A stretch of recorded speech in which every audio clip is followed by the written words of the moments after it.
Cili fëmijë kërkon një qasje më ndryshe, kërkon edhe të veçantë. një qasje shumë të veçantë. Dhe a ka vëmendje tek secili fëmijë, a mund të ketë vëmendje sepse këtu janë është numër i madh i nxënësve. Absolutisht, po.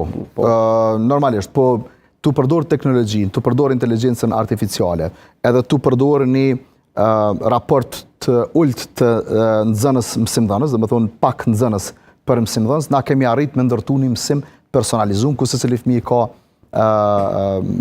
planin vet individual të mësimit, pastaj secili fëmijë ka iPad i cili lidhet me ekosistemin e aplikacioneve që i përdor shkolla. Pastaj për shembull te ne kreativiteti është epicendra e gjithë çka bëjmë. Për shkak se në kohën e inteligjencës artificiale, kreativiteti është shkallësia më e rëndësishme që kam ju dashur fëmijëve tonë. Që po e veçoj këtu është pjesëmarrja e ambasadorit finlandez, por edhe ambasadorit suedez. Po. Më intereson opinionet e tyre, sidomos finlandezja ishte i befasuar për këtë plasman, po e quaj kështu, në konkurs ndërkombëtar edhe cila ishte përqasja e zotit Westerlund, ambasadorit suedez? Ambasadori finlandez është normalisht përkrahas i jashtëzakonshëm. Joni deri në 5-6 herë gjatë vitit është prezent në shkollë në aktivitete të ndryshme. Nxënësit tonë, për shembull, para 3-4 jave, një nxënës joni për një javë ka job shadow, ose ka qëndru për një javë me të gjatë gjithë kohës, dhe më thonë në takime, ka bu praktikën në zyrën personale të ambasadorit. Ai normalisht ishte i befasum se kjo nuk është diçka e vogël, dhe më thonë gjithë edhe na secili prej neve kemi qenë të befasum krenar, por normalisht edhe të befasum.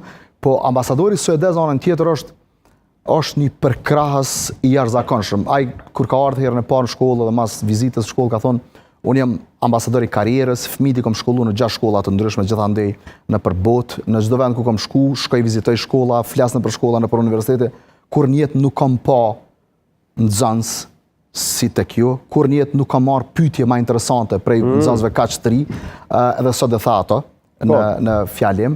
Edhe na bashkëpunojmë me ambasadën e Suedisë edhe në atë festën e përvjetshme që bën Suedia në Kosovë, Santa Lucia. Shkolla jonë e bën programin kryesor aty. Edhe normalisht ai thotë që unë tham jam i lumtur, po jo i befasuar. Je i lumtur, po jo i befasuar. Jo i befasuar. Tu e po njëjtë se bën me thonë, njëjtën e thotë edhe në video që e lëshut pak më herët, redaktori ekzekutiv i CNN-it, Leif Korlim, i cili thotë që për neve kjo është arritje e jashtëzakonshme, po jo e befasuar, e pritshme për neve, edhe me flet me nivelin mas superlativ. Siç ndoshta shikues mund ta dinë, shkolla finlandeze pasqyrohet në CNN tash e sa vite, si një nga shkollat më inovative. Vitin e kaluar e kemi pas 30.000 sekunda, do me thonë gjatë një viti është pasqyruar se CNN highlight gjatë gjithë vitit, ka 90 sekunda në çdo ditë, ka dalë një video. Po krahas kësaj, finlandezët çka njihen në rrafshin ndërkombëtar, ne kemi Ahtisarin finlandez duke nisur nga rrafshi vendor, po e quaj kështu, nga bazamenti i ndërtimit të shtetit të Kosovës. Në rrafshin ndërkombëtar njihet për super sportist, skiator të famshëm, pilot Formulës 1, rally, shofer të rallyt. Po, të rallyt, pas një diskutim Tommy McKinnon, që mos ta harrojmë, njihet për lojtar të jashtëzakonshëm të fushës së hokejit në akull. Gjithashtu Finlanda është por edhe njihet për shkak të sistemit arsimor më të veçantë që quhet sistemi ndoshta më i përparuar, më i avancuar botëror. Dhe tani, kur flasim për këtë sistem, ky sistem është ndërtuar pak a shumë edhe për formën se si funksionon shoqëria në Finland. Në ndërkohë, këtu është pyetja ime.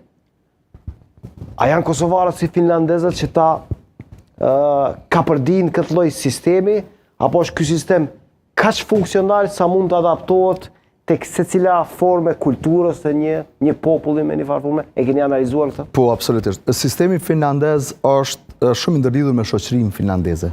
Kështu që nuk është lehtë i adaptueshëm në çdo shoqëri tjetër. Ajo pajtohem me juve. Po na kemi punu shumë për që 7 vite që jemi me shkollën, po edhe 3 vite para saj kemi punu shumë që me i marë ato praktikat më të mira, cilat mund të implementohen në kontekstin tonë kosovar, edhe me i përshtat disa praktikat tjera, cilat ndoshta nuk implementohen krejtësisht. Po, çka unë po du me thonë për sistemin finlandez të edukimit është se sistemi finlandez të edukimit është ajo që unë mendoj bota për 10-20 vite të ardhshme ka me shku. Domethënë gjithë bota duhet më orientu drejt atij sistemit që çon në zhvillimin e shkatësive të shekullit 21 të fëmijët. Ju e përmendët finlandez ku janë më të mirët. Unë po ju them edhe shumë Mu kujtua skiatorë të finlandezët janë në top tjetër. 10 në shumicën e indikatorëve më të rëndësishëm në botë. Për shembull, është populli më i lumtur në botë. Është numër 1 sa i përket indikatorëve të lumturisë, më i lumtur në botë. Është në competitiveness index, domethënë indeksin e konkurrueshmërisë në top 5 të botës. Në të drejtat njeriut është në top 5 të botës. Në qeverisje të mirë është në 3 të botës. Në rule of law ose në është në top 5 të botës. Domethënë në shumicën e indikatorëve botëror, Finlandën e ke së paku në top 10, po në pjesën dërmuese në top 5. Tash, jemi të Më të mëdhej pro perëndimor, mos të harrojmë betejën me Bashkimin Sovjetik edhe betejën e madhe për edhe janë më patriotët në botë, me 72% se zgaboj. 72% ka përshtypje që vetëm kosovarët, shqiptarët janë më patriotë. Jo, më pak. Statistikisht janë më pak. Finlandezët janë 72, shqiptarët janë 58%. Spaku në statistika, tash nuk e dim kështu realisht si qëndron. Po baza e lufta e dytë botërore si shteti ndër shtetet më të varfra në Evropë. Domethënë nuk ka pas industri të zhvilluar, ka qenë shkatruar, ka shënuar ekspansion pastaj nga sistemi i edukimit. Domethënë ata kanë investuar në një gjë, në edukim, edhe ajo pastaj ka sjell rezultate në gjitha fushat tjera. Sa nxënës janë në shkollën finlandeze, zoti? Si vjet janë rreth 500 nxënës. 500 në tërsi? Në tërsi. Në tërsi dhe kjo, ju keni kapacitetin që ti trajtoni 500 nxënës? Po, i kemi zgjeru kapacitetet këtë vit, dhe me thonë nuk i kemi pas, po e kemi zgjeru kampuset, edhe me shumë hapësira të reja, kemi bo gjithashtu edhe një pishin brendshme, se deri tash kemi që fëmijët me një pishin dikon tjetër, se noti është shumë i rëndësishëm në pjesë e kurrikulës tonë.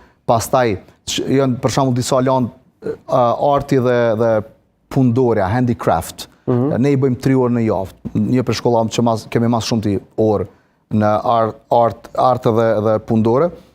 Kjo për shkak se adaptohen që nga fëmiria. Po gjithashtu bëjnë shkencë me përbërës të kuzhinës. Për neve është shkenca më e rëndësishme, ka qenë shumë abstrakte, sidomos kimia organike ka qenë ekstremisht shumë abstrakte. E na ata çka mundohemi me bo është me marr perime, përbërës të kuzhinës, me i përdor ato të gatu edhe me i kthy në formula kimike, në mënyrë që fëmia me kuptu ato se çka po. Mala po është luks t'jenë në shkollën finlandeze? Shkolla jonë është shkollë private, na mbahemi vetëm nga tyrat që vinë nga nxënësit tonë. Nëse marrim parasysh që jemi në top 10 shkolla më të mira në botë, realisht çka është më rëndësi është gjithashtu nga viti kalum e kemi hap edhe një program të ri në gjuhën shqipe që e kemi emërtu programi Impact. Për shkak se po dojmë me bo impact, po dojmë me pas ndikim sa më të madh masat. Shkolla jonë është shkollë e ëndrave për mira fëmijë në Kosovë. Po jo gjithë kanë pas mundësi me i përballu, jo gjitha familjet me 1500 euro viti te programi në gjuhën shqipe, që është shumë konkurrues, ndoshta edhe më i lirë se shumë shkollave tjera. Këta kemi bu me qëllim, domethënë kemi bu me vetdije, për shkak se dojmë i ofru mundësi, normalisht nuk i kanë gjitha mundësitë financiare. Dhe çështja tjetër është se atyre i intereson, me siguri e gjejnë në rrjetet sociale, ku është lokacioni? Unë ka përshtypje që është te Prishtina Mall. Te Prishtina Mall. Është 300 metra për Prishtina Mall, biles mbrapa i vjen Kopër. Që është një kampus i ri. Është kampus i ri, jemi të zgjeru kampusin, kemi zgjeru gjithashtu hapësirat jashtë. Standardet janë finlandeze. Standardet janë besëm shumë finlandeze. Shumë finlandeze. Që ti kesht, po funksionalisht janë në Finland. Domethënë na i thojmë learning environment design, domethënë dizajnimi i hapësirave mësimore në Finland ju kushtohet tepër rëndësi. Për shembull në shkollën tonë se hyn ishe klasë, na kemi tavolina ku fëmijët ulen në sofa, për shkak se fëmija duhet me ndrru pozitën e të ullurit gjatë ditës, me ndryshu format të ullurit deri në 5 herë. Ergonomia ka ndikim direkt në mësimdhënie. Do të thonë çdo aspekt i zhvillimit të kampusit ton është i menduar në atë mënyrë që me ndiku sa më shumë tek fëmijët që të Veç ditë unë i kam shumë për qef dhe të hende ardhmja e këtij vendi, kështu që faleminderit shumë kushtrim për hapësirën, për mundësinë. Jemi jashtëzakonisht krenar edhe mendoj që kjo është një arritje, një kështu pledge, s'po di fjala më mirë, një zotim. Zotim. 5 vite të ardhshme me i bo 100 shkolla finlandeze në përbot. Tash kemi edhe 5 në Turqi aktualisht. Ju i kemi? Po. Ju jeni duke i okej? Po, ne kemi partneritet, do franshiza disa në partneritet atje.